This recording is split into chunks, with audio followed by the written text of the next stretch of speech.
Smith, Planning and Protective Services Director. Shane Wade, Public Works Engineering Review. The city code authorizes 9 regular members and 3 alternates. Alternates are designated to vote upon the absence or disqualification of regular members. A quorum of 5 members or alternates is necessary to conduct business. I declare that a quorum is present. Let's see, I don't think we have any members absent. No, apparently not. Are there any members who are disqualified? We have members absent. Yeah. We have several members. Bill Farr, who told me he was coming. Like yesterday, he told me he was coming. So apparently Bill Farr is the member that is absent. He's on the list. Tim. Is that it? Do we have 8? Yes, with Sarah as Oh, it's Sarah. So yeah, if Mr. Farr is absent, then Sarah Michael. Sir Michael would be a voting member. So Sarah, Michael, and Bill Farr. Unless Mr. Farr shows up before the start of the Oh, Of no. course, it's always on a. Are there any members who are disqualified from voting on any agenda item?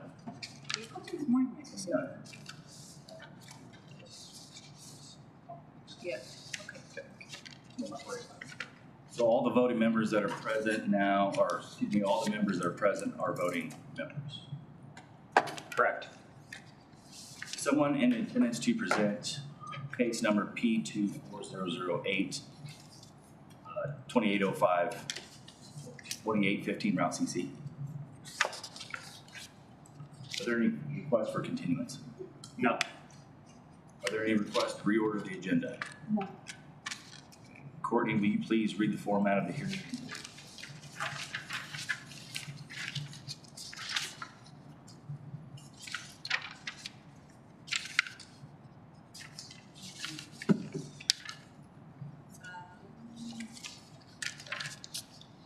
Thank you, Mr. Chair. I would like to briefly describe the procedures of the commission. The proceedings of the meeting are being recorded, so please project your voice when speaking and give your name and address for the record. The standard order of each case is as follows. After introduction of the request by city staff, the applicant or the consultant will provide information on their request. The opening presentation by the applicant should be limited to 10 minutes unless additional time is granted by the commission. The applicant should have 3 additional minutes for closing testimony if requested. We will then ask to hear from supporters of the request. We will then ask to hear from opponents of the request. We will then ask to hear from anyone else who wishes to speak on the request. Testimony shall be limited to 3 minutes each unless additional time is granted by the commission. City staff will then give their recommendations on the request. In order to reduce the time necessary to hear an application, first is the frank truth between the applicable findings and the staff report shall not be read to the record unless directed by the commission. The commission will close testimony from the floor. The commission will then discuss the proposal, then vote on the determination of reasons. The formal motion shall be positive, that is if the motion shall be made to accept the request as presented, or with modifications, stipulations, or additions. The final vote the chair shall announce the results of the vote, specifying the number of votes cast in favor and the number of votes cast against. The following documents are entered as exhibits for all items under consideration at this meeting. The city code of the city of Jefferson and the comprehensive plan and land use map, copies of applications under consideration, a list of documents including wishes were sent, the affidavit of publication of the bulletin listed in the newspaper, copies of drawings, plans, and renderings under consideration, letters of memorandum from staff, staff reports, minutes of proceedings, correspondence, or other materials submitted by the public or the applicant. Rules of procedure for the Jefferson City Planning and Zoning Commission. These items are public record and available for inspection to the Department of Planning and Protective Services or the Office of the City Clerk. Please be advised that any items that are presented, distributed, or received pertaining to the cases under consideration with the Department of Commission. This includes any photographs, drawings, petitions, and letters. Thank you, Mr. Chair.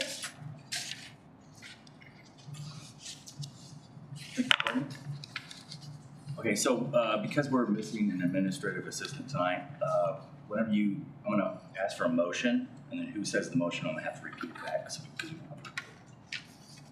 then I'll repeat back the second as well. So. Okay, can I have a motion to adopt the agenda as printed? I move for the adoption of the agenda as printed.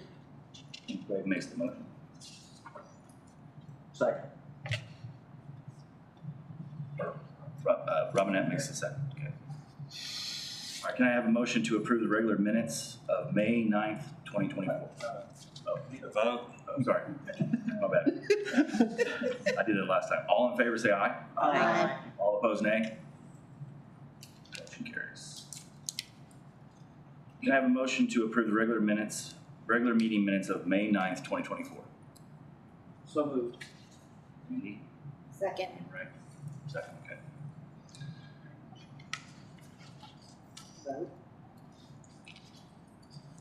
All in favor say aye. Aye. All opposed nay. Motion carried. Can I have a motion to approve work session minutes of June 13th, 2024? So moved. Kenny Quigg makes the motion. Second. All in favor say aye. Aye. All opposed nay. Motion carries. Let's see, we have not received any communications. We'll move on to the case number P24008. Courtney, could you please present the case? Thank you, Mr. Chair. The property is outlined in blue on the screen. Right now it's got 3 points on it, 2805, and 2015 is the address. Outlined blue in zone RS2, single-family residential, and contains, it's designed for single-family residential, but it's right now vacant. And then to the south is also RS2, single-family residential, and that is vacant single-family residential lots that were part of a subdivision, Edwards Ridge subdivision, and as well as the property outlined in blue, they're all a part of what was approved in 2023 as Edwards Ridge subdivision. And then to the north is RS2, single-family residential use there. And then to the east is C2, general commercial. To the west is unincorporated, so there's no zoning, but there's residential use. This is the property, an aerial of it, zoomed in a little bit, and the property is outlined in blue on the screen with some contour lines. And so what the applicant is requesting today is to combine 3 lots into a single lot, which would be called Lot A, and will comprise of 4.33 acres for a single buildable lot. And a little bit of background on that, the representative has a little bit more about that, but essentially with a little bit of conflict with the geology and then some feasibility as far as getting the sanitary sewer hookup through that piece of property with respect to, again, the geology and then the financial side of it. And so because of the issues with that, they're wanting to combine those 3 lots into a single buildable lot, which would reduce the amount of sanitary sewer line necessary to serve that lot. So here's the subdivision plat, the replat of that final subdivision that they want, or it's just the replat of those 3 lots shown up there on the screen. And again, it would form one single lot, Lot A, single family buildable lot, and first street access will be off of Route TC, and then there would be no sidewalk because it's not required with respect to, or as indicated on the sidewalk plan. And then the subdivision plat shows access to general utilities as well as sanitary sewer. And that's a little bit on the planning staff report. And those are some just general details. Thank you, Mr. Chair. Do any commissioners have any questions for Courtney? Any commissioners have any questions for staff? We will now hear from persons who would like to present this case. Please come forward to the microphone. My name is Glenn Strump. I'm an engineer for Central Missouri Professional Services. We're located at 2500 East McCarty. We just like to get the blessing for this replat, the original subdivision. Main reason is when the contractor got out there and started doing the sewer lines. If you look at the plat, the bottom corner there is a manhole. And in order to extend it all the way to lot A or 1, which is the very top, that manhole became extremely deep, 15, 20 foot deep, and they encountered a lot of rock. So it was tens of thousands of dollars to put the whole sewer line just to service that one lot on top. So by doing this, we're allowed to bring up the sewer line significantly to only 5 foot deep, roughly 5-6 feet, and then still service the whole lot A as one unit. That's the main reason financially it doesn't make sense to try to run a whole sewer line up to that spot. So for the most part, that's pretty well the reasoning. If you have any questions, concerns?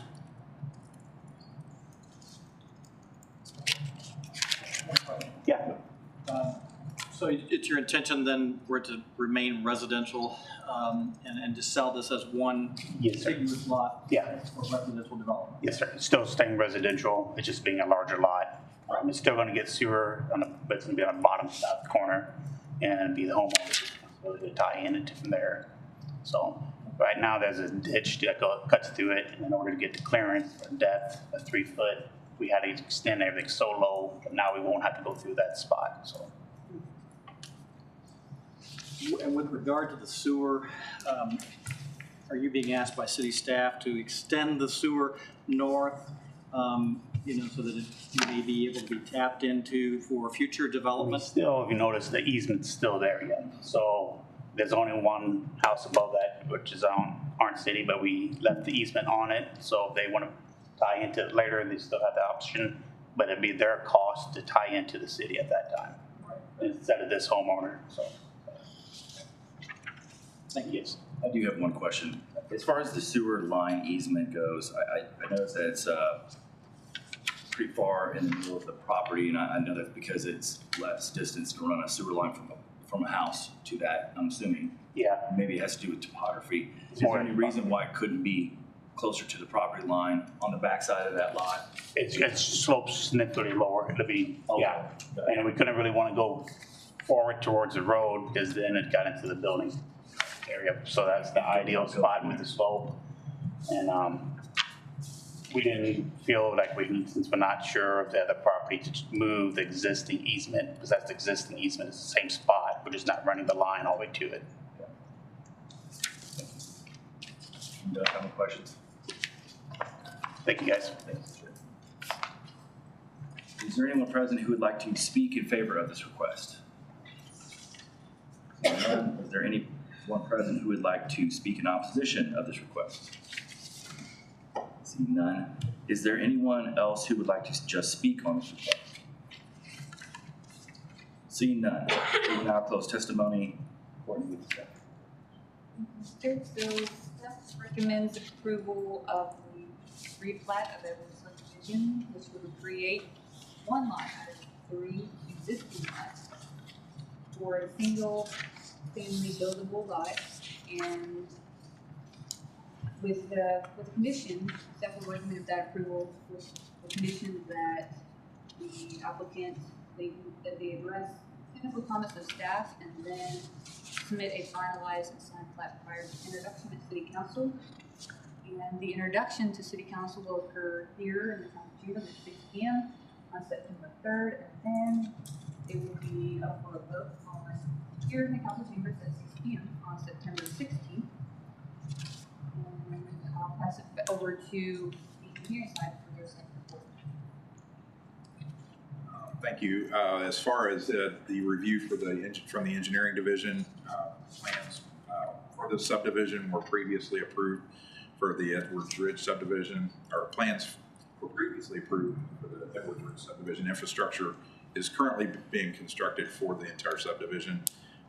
The proposed sewer plan for this proposal has been approved as well by the Director of Public Works for construction, which is shortening that line as the consultant had indicated. Only one lot now will need to access the Route CC with potential driveway or driveways versus 3 lots. So hopefully then there would be less driveways to access Missouri Route CC. Stormwater detention and stormwater quality. The design for those have been previously approved. Replat is to be served by all necessary utilities.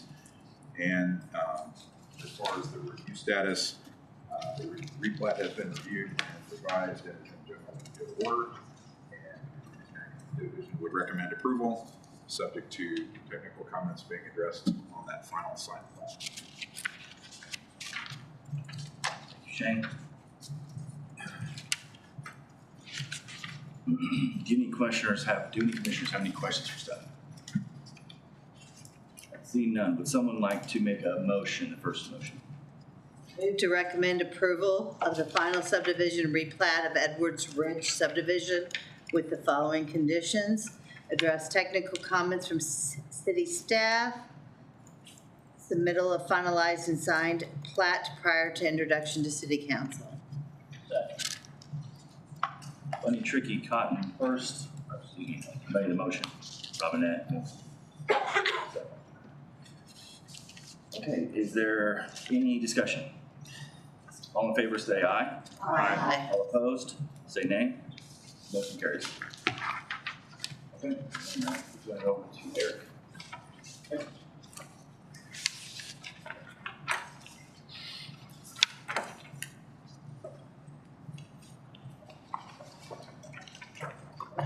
Good evening.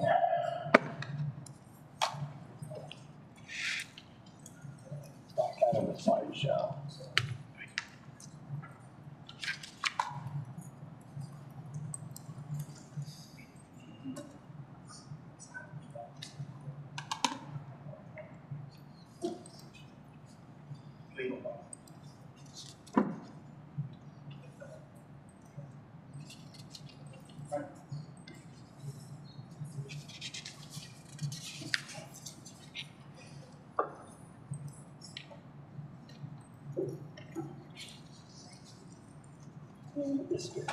Can you get that pulled up?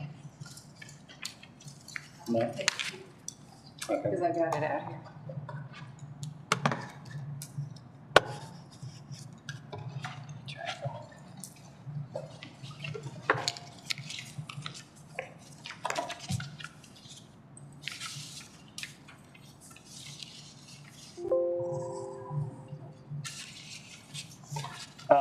I'll start speaking. So we put on the agenda another round of discussion about potential zoning code amendments as a follow-up to our work session meeting last month. We had a really good meeting. I think there's a number of people that were not able, commissioners who were not able to attend that meeting. So one item that was discussed was definitely a round of another discussion with more membership present. At that meeting, we discussed, I think it was something on the order of 10 or 12 different potential zoning code amendments to ease some of the regulations surrounding development. Take a look at as to some of the standards for development, particularly residential development, and see if there's areas where those regulations can be eased. And after that discussion at the staff level, or I'll say as part of that discussion, the consensus was basically to try to put together a package of amendments. Some of the ones that are a little bit easier to propose and process, and then come back to some of the more difficult ones that might have need more discussion at a later date. And so at the staff level, what we've done is packaged up 7 zoning code amendments potentially, and so that's what I've passed out to you, or in the handout this evening. So there's 2 parts to this handout. At the front is a staff summary describing, first listing the 7 proposed, 7 potential amendments, and then describing each one, referring to the sections of the draft council bill that's contained in the back half of the packet. And so those section numbers are referring to the sections of the council bill, as council bills are arranged by section. And so some of the amendments span, multiple sections, and that's because they maybe affect 2 different areas within the city code. And so that draft council bill is the document that would pull up on the screen here, just so we kind of have an idea or a place to reference for discussion this evening.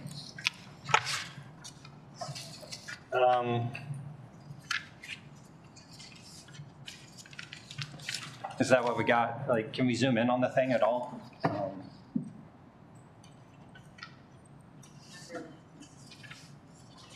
Okay. I might just work off the paper here. I have one of those papers. It's in It is in here? page 2. Oh, there it is, okay. There. Yeah. Okay. I could probably drive it from here.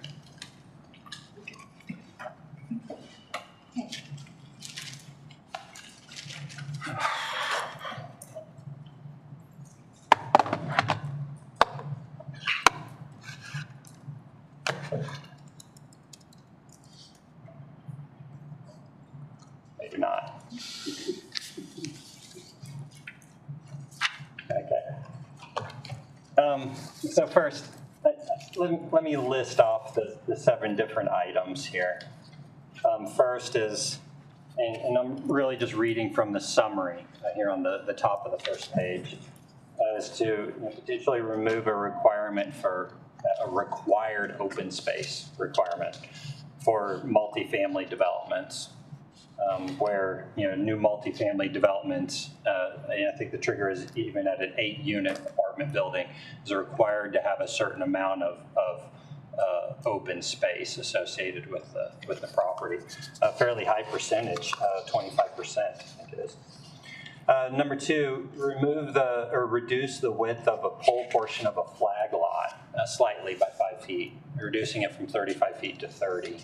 I'll describe what flag lots are here in a moment. Third, removing a separation requirement between accessory structures and typically garages and a home. Fourth, increasing the allowance for how big a garage or a workshop in a residential setting can be. Fifth, allowing conversion of former single-family homes that have since been converted to usually a commercial use to be converted back to a single-family use regardless of the zoning. And that really is kind of harkens back to a recent rezoning case where a single property had to be rezoned to permit it to be used residentially. Let's see, I'm down to 6. Reduction of parking requirements for multifamily use apartment complexes. And then allowance for 3 and 4 unit residential structures to the lots to be divided up so every townhouse owns their yard area. I'll describe that a little bit more. First, the requirement for open space. And so that's where, within the council bill, a reference so you can see exactly what's being proposed.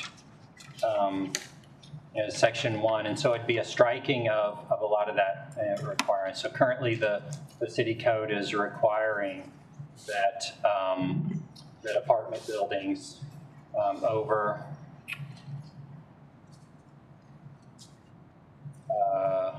8 units.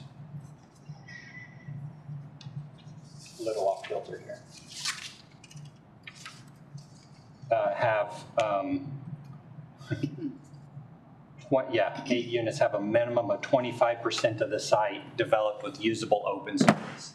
An allowance for reductions in some of that at the departmental director level, so at the staff level. If they have some be it a playground or other kind of recreational space. 25% of a lot of a property is a pretty high percentage, and so trying to fit that into an apartment complex site can have quite an impact on the property.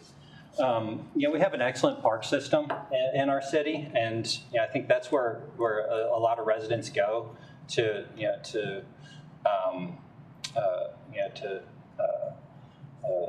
there's a lot of facilities for adults and children to use.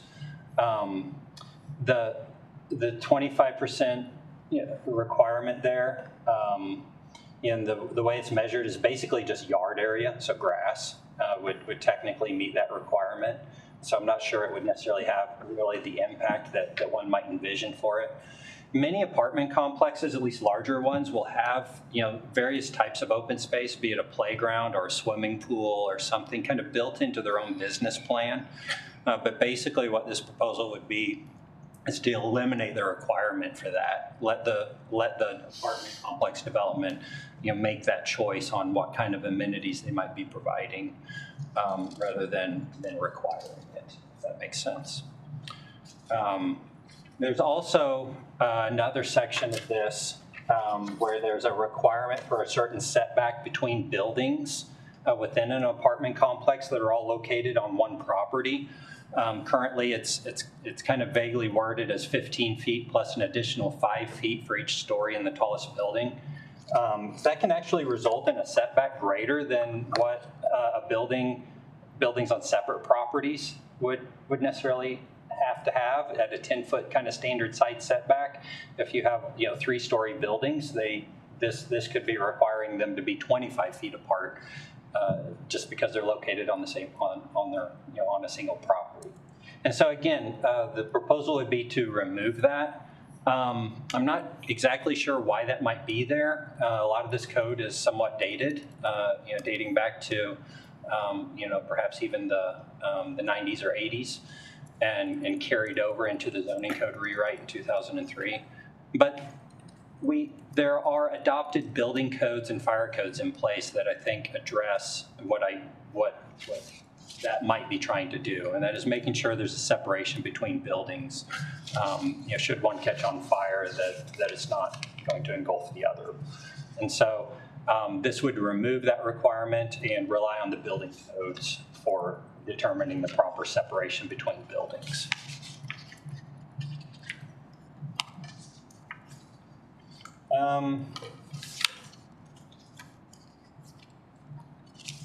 The second section of the draft bill, dealing with flag lots, would reduce the width of the pole of a flag portion of a lot from 35 feet to 30 feet. And so a flag lot is a lot that is connected to the right-of-way by a narrow strip of land, usually a second-tier type of lot. And so the strip, and it's referred to as the flagpole portion of the lot, its purpose is basically as a driveway and to serve for utility access. And so currently, the zoning code allows for flag lots. That's a notable statement because many cities prohibit flag lots. They can have an impact on the streetscape. If you put enough flag lots along a street, you have a street full of driveways. It's just driveway after driveway. And so it can have an impact. But given the terrain of our community, it's often the only practical way to use some of the property that's kind of located toward the back side of a development. So what 30 feet would do, it'd make it a little bit easier to plat these lots, to make them fit. But also 30 feet is kind of notable because it's 1/2 of the width of a standard right-of-way. And so there are many areas of our community that have little right-of-way stubs that have been platted out with no road built on them, but they're there for a future road.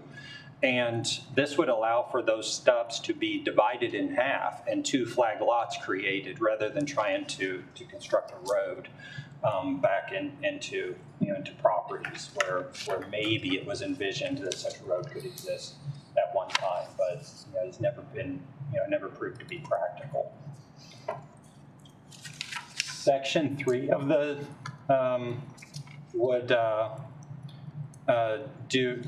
basically amend a reference within the subdivision code to 35 feet, drop that to 30 feet as well. So that's a 2-part where amendments would be necessary in 2 different codes. Section 4 would be to remove a requirement for a separation between accessory buildings and the primary structure. So usually that's a house, although this would apply in commercial situations as well. I think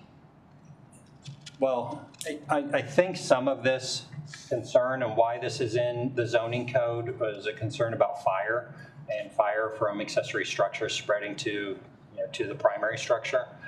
Once again, there are building codes and fire codes in place to address those situations. And many garages are attached to their single-family home. And there's certain, requirements construction-wise to separate that garage from the rest of the structure.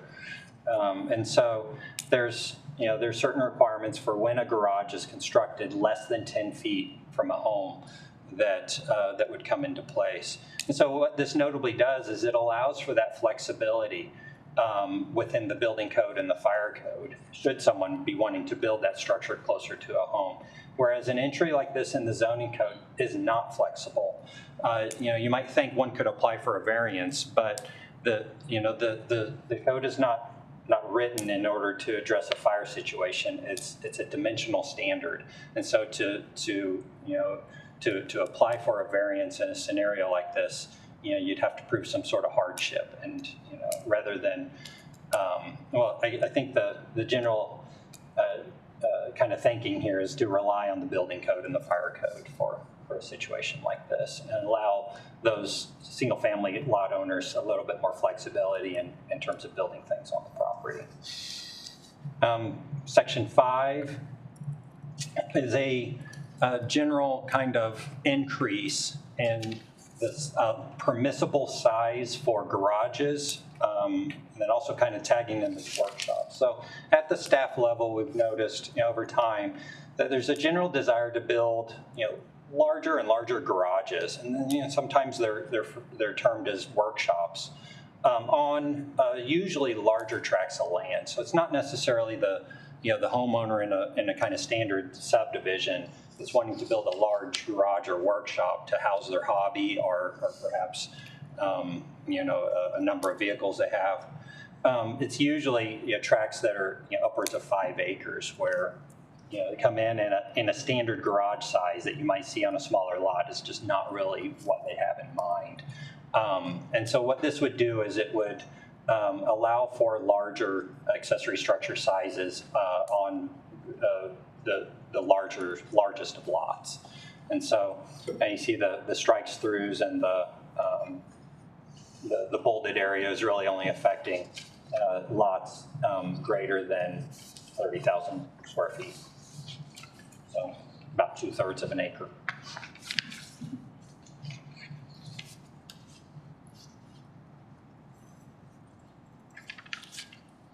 The next section, section 6, is that reference to allowing single-family homes to be converted, or former single-family homes to be converted back to a single-family use, regardless of the zoning they're in. And so, this one is a little bit easier to describe because we had a recent zoning case on Ellis Boulevard where a home was zoned commercial, rezoned from single-family to commercial back in the 90s, used as an office building for a number of years, decades, in fact. And then subsequently, the desire was to convert it back to a single-family use.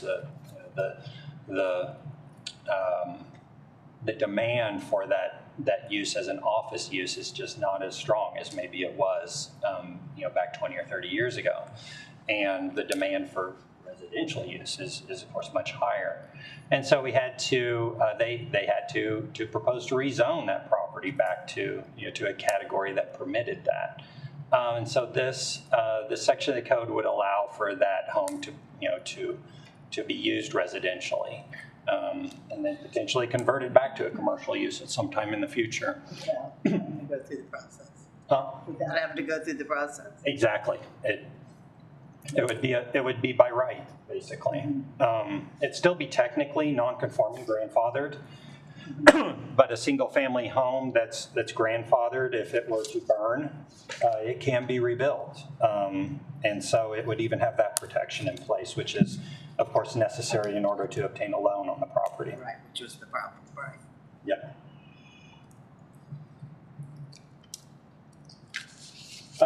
There is, of course, a reference there that it would need to be on its own lot. If for some reason it had been combined into or other structures built on the thing, then that would throw up a hurdle. And then also it'd need to comply with building codes, life safety codes. So if for some reason there's some conversion on the interior of the thing, there'd probably be some work that would need to be done. But of course that would probably happen anyway. if the kitchen was removed, they'd have to rebuild it. It was. It And they was, did. yeah. They did. And they did, yeah. Okay. And so section 7 is a reduction in the parking requirements for, basically for multifamily apartment buildings. And so more specifically, it would keep in place the 2 parking space requirement for everything up to a 4-plex. And then once you get above 4 units, then it would drop to 1.5 spaces per unit. And so some of the thinking there is, if you got just a duplex, triplex, 4-plex, you really kind of need that flexibility for two parking spaces per unit. Once you get to a larger complex, you've got a lot more flexibility in the demand for parking. And it's kind of been shown to be a little bit less than what a single-family home might need. And so we did do some looking at other communities, went over that some in the work session, brought up specific communities and what their parking requirements are, with the general kind of finding that most communities have a slightly lower level, and so we'd be coming in line with that for multifamily uses. And then also that reference for studio apartments, and so that's 0 bedrooms, or, well, you know what a studio is. It has no kind of self-contained bedroom for 1 unit. Yes. A very fiddly and optional thing, but I'm looking at items 4 and 5 in that chart. Is it possible to consolidate those into student/institutional housing? Yeah, that would probably be. If they have the same requirement. Except that our fraternity stores privately owned, would it add a little more clarity to leave them separate?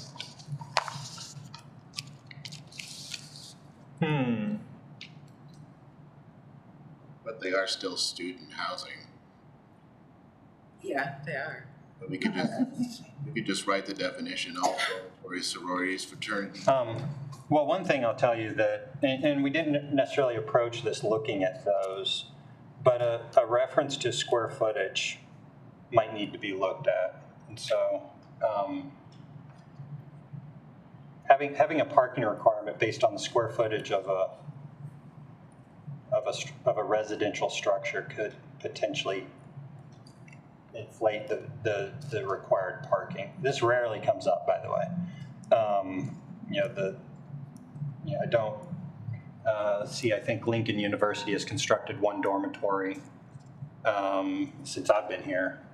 I'm not aware of any fraternities. So. Could it be based on maximum occupancy or something? Yeah, or something. You might need to look at that a little bit. But if we're amending the section, it might be a good spot to do it. But yeah, it is correct that there are 2 different uses. So we might look and see what other cities have.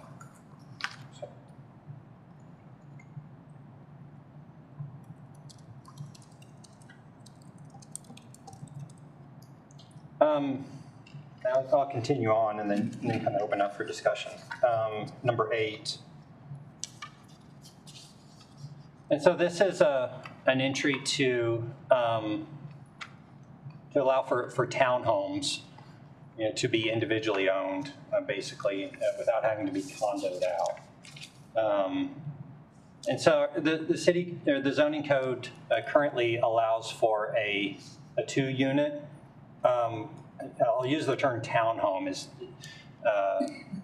kind of the reference that each half of the building is owned by an individual homeowner usually.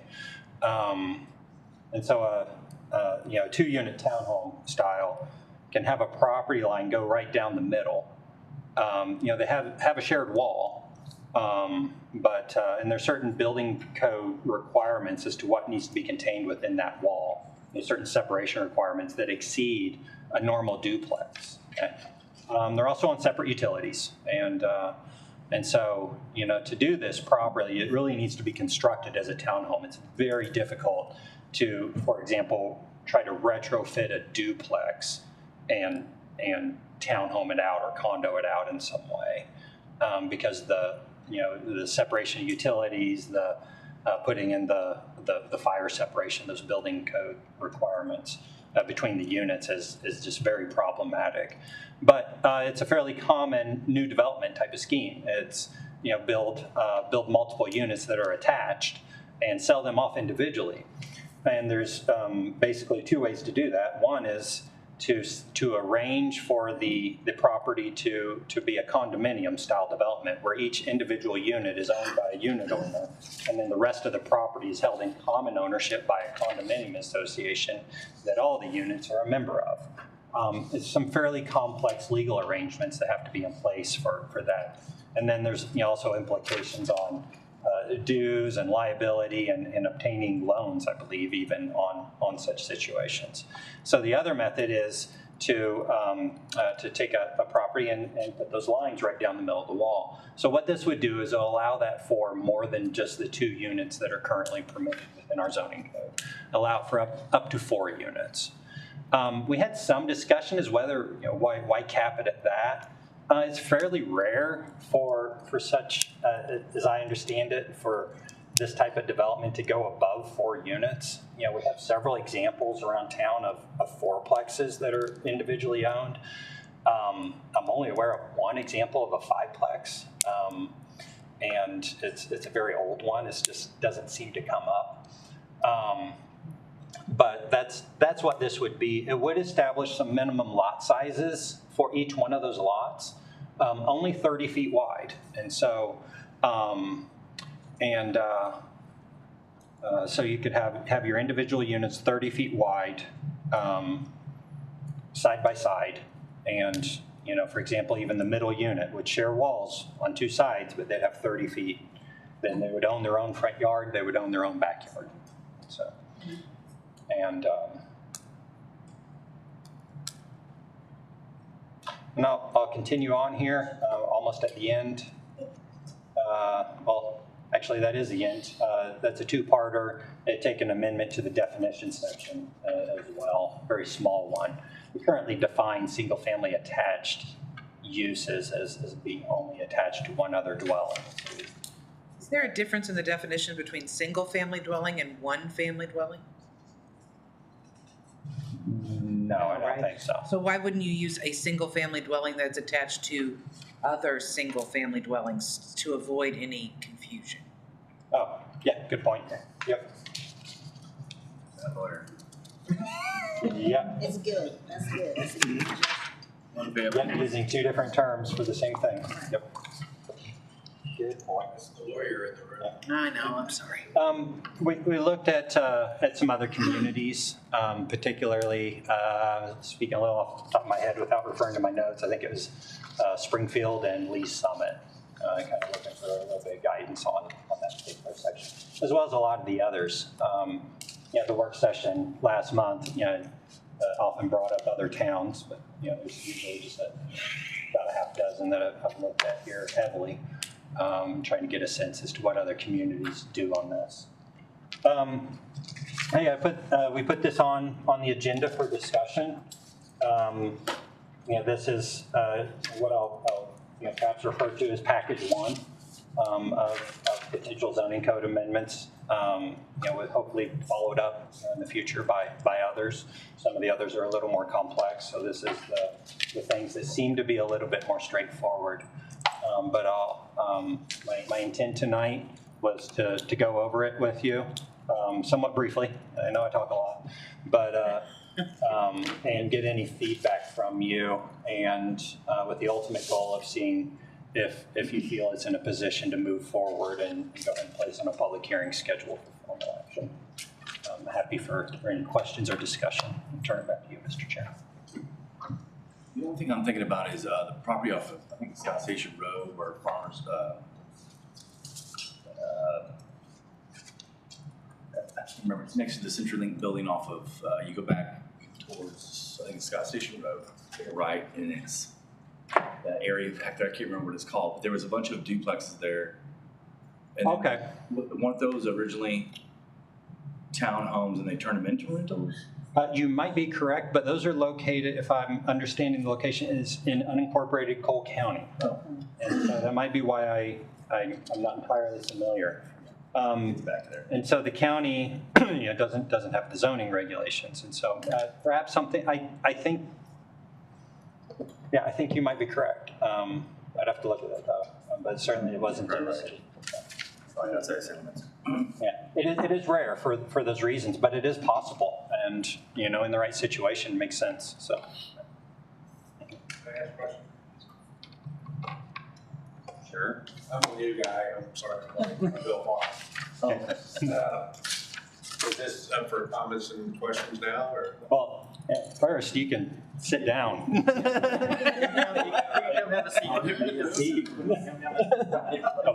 Once you sit down, then yeah.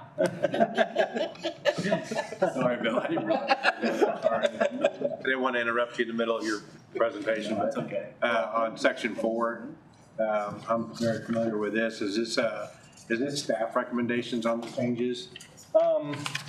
I mean, it's a draft, but yeah, that's what we've put together. So section 4, I live in a fairly established neighborhood over off of Boonville Road, and that's one of the issues that I'm running into personally, is having to be 10 feet off of my neighbor's property line where he has an existing garage, but if he doesn't have a structure, then I could be 5 feet off the property line as I have read the code, but would this eliminate that?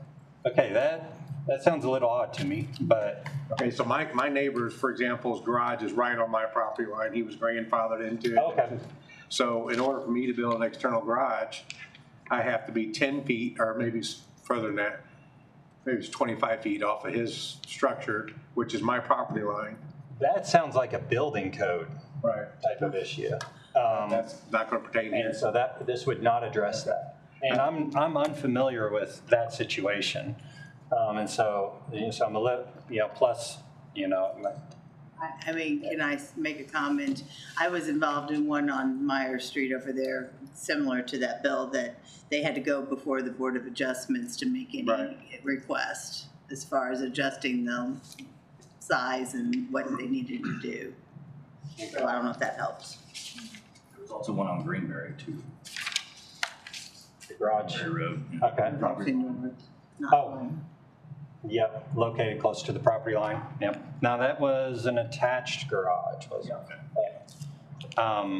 And so this is dealing with a detached, and it's a separation requirement on its own property. So if you have a home and you want to build a garage on it, a detached garage, this is saying it has to be 10 feet away from your home, or it could be connected to it. There's no room for anything in between those two. And so it's very inflexible. Whereas I think the building and fire codes have that flexibility that, if you want to be within that 10-foot separation from your home, you can do it, but you got to have a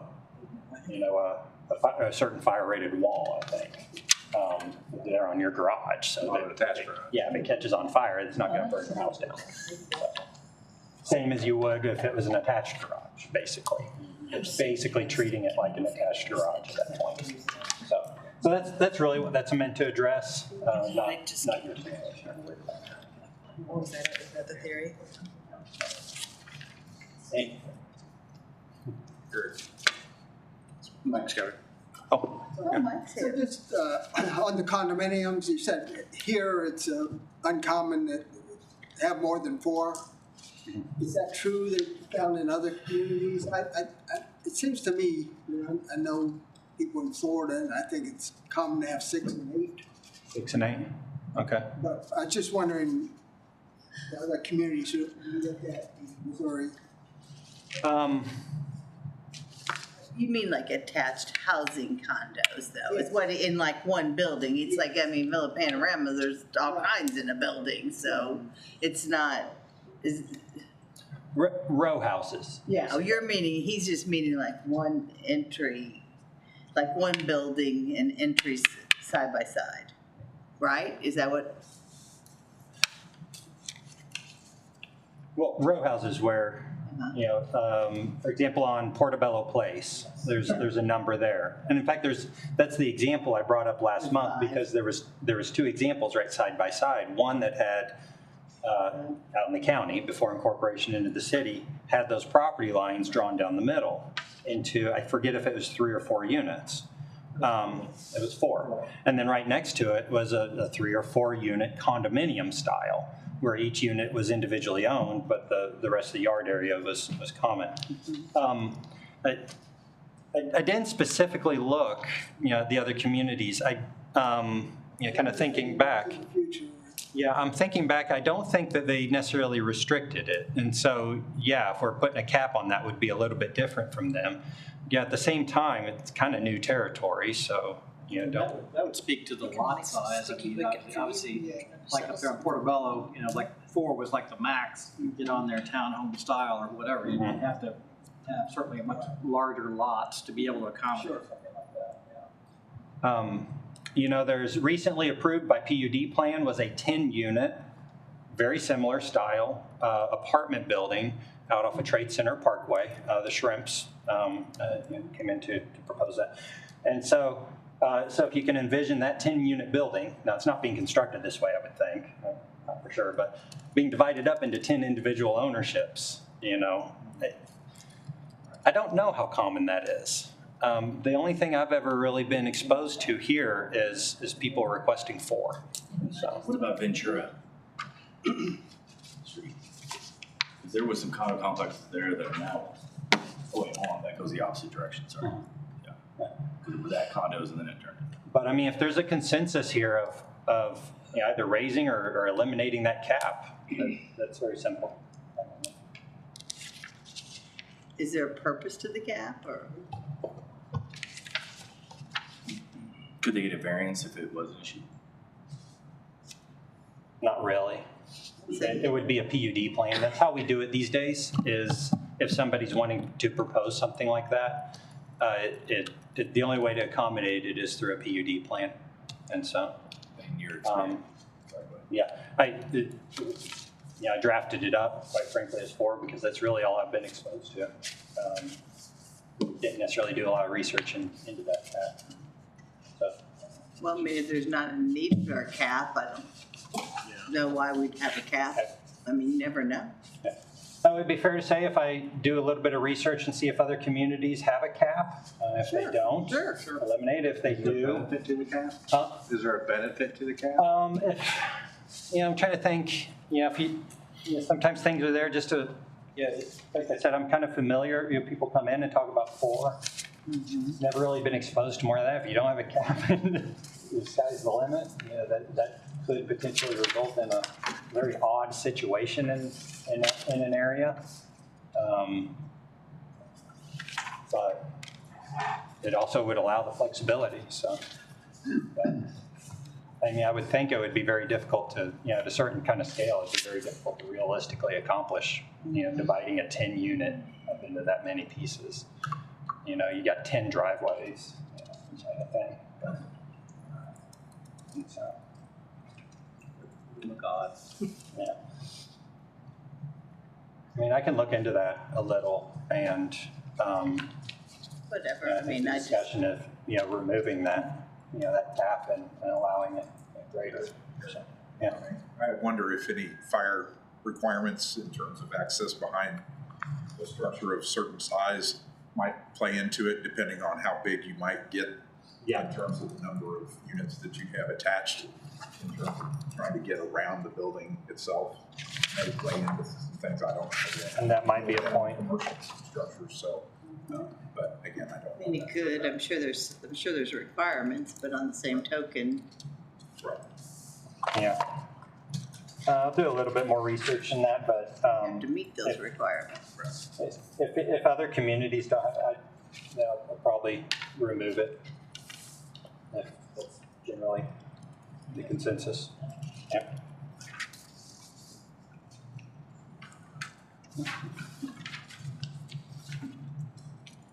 My niece and nephew would say no cap, but you heard that term? No cap, they say it all. And any other discussion?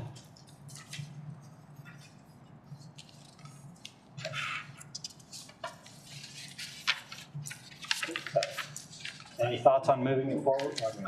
I just want to thank you, Eric, and all your staff for your efforts on this, and I think this, is stuff that needs to be visited and needs to be, brought up to the current times and that kind of thing. So appreciate your efforts on this. I think this is a good direction to move in. Thank you. There is a little bit of more internal discussion we need to have to check some of these other, make sure we're not affecting things that are in other areas. Yeah, I'm curious if you have any thoughts on bringing this back at the next available meeting for formal consideration. You think it's ready? Okay. I think with a few tweaks and what we've talked about tonight, bring it back. I'd be in favor of bringing it back. So the process there is to actually advertise it up as a formal public hearing, the same as any zoning case that appears in front of you. In the past, we've taken these code amendments and presented them to you as an other business item. Make sure that there's kind of a consensus that yes, this is something that we should proceed with, and then advertising it up for formal public hearing. And so that's what we would do. We'd make a few extra tweaks, make sure that we're not affecting things in other areas, and then put it on the calendar for formal action. Be it out there either next month or potentially the month after that, depending on how the calendar kind of works. So Sounds good. okay. I just wanted to say, for purposes of when we did the workshop, because I don't want anybody that wasn't at the workshop to think that we're just like blowing through this really quickly tonight, because we went over this very thoroughly during the workshop. Yes. Very thoroughly. And so this is kind of like a second pass through, although you've now organized it and put it into a formal, something that we could propose. But I just, for anyone that wasn't there, wanted folks to know that this was discussed at length. Yes, I think I got home at 9 o'clock that evening. Yeah. How many people did show up? The minutes are in your packet. Obviously, you did not. No, I mean, the minutes in there. See the He minutes, was on a but trip. it says from May 9th. The next one, it's her. Keep going. Oh, I didn't see that. Yeah, they're very brief. Remember, we approved quite a few sets of minutes. Yes, that's right. Yep. And so, yeah, there were other things discussed there, and thank you, Shannon, for bringing that up. They were discussed to length, and some of the other ones are not as straightforward. They're going to need some more discussion, some more research, and so they're still on our list. I don't have a timeline for when we might bring those forward, but hopefully in the not too distant future. There's some other zoning code areas and subdivision code areas that could potentially be addressed or looked at to try to address the review, processing, and approval of various development accounts. I didn't know it was going to tarnish my attendance record. Yep. I'd have more people. Yeah, thank you guys, everybody that attended. It was actually very interesting. I mean, it was long, but it was thorough. It was good. Force myself. And so with that, without going back to the PowerPoint, I don't think I have any updates on other cases. I don't think there's any pending stuff out there. I hope everyone's had a good summer. One last question though. What is your process whenever you make adjustments to it and you pass it around to other departments or send out an email and have everybody else look at it, or do you take it to individuals? It kind of depends on what it's affecting. And so usually we're discussing within what I'll call the development review team. And so the members of multiple departments and divisions that regularly meet on development plans. So we sit down with developers quite often. Literally did it today and yesterday. Different developers that are looking to lay out what it is they're wanting to build, and seeing what processes they need to do and what potential hurdles there might be with what they have in mind. And so we sit down then with depending on the situation, but representatives from multiple fields to discuss that and go over it so that they can then go back and put those pieces together. And so that's where a lot of those discussions would take place. So, anything to add? Thank you. Thank you, Eric. Appreciate it. Well, thank you. I'm sure he'll go home tonight and read the code amendment. Yeah, I apologize. I was trying to get it into the packet, but that did not happen.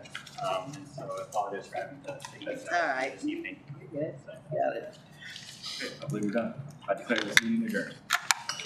Oh, and have your name, please. Okay.